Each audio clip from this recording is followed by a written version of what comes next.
may kakilala akong ganyan eh. Pinaaral pa namin sa Bible School eh. Sabi ng mga magulang sa kanya, anak, lumipat ka sa ibang simbahan.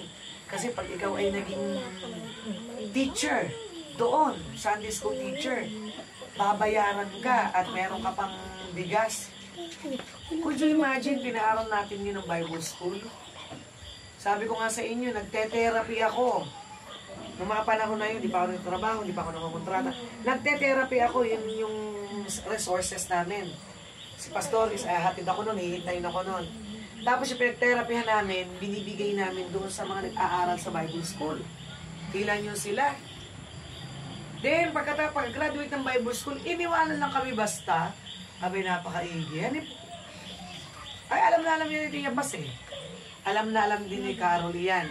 Na talagang gano'n na lang kami mag-support. May tindahan si Tia Paz, uutang ako dyan. Tia Paz, bigyan mo ako ng 3 sabong yung mabango, panlaba, shampoo. Sasabihin ko sa kanya, bibigyan ko si Carol, si Eper, si Shobi. Oh, hati-hati kayo doon. May ata ako natatanda. Ba, itanda.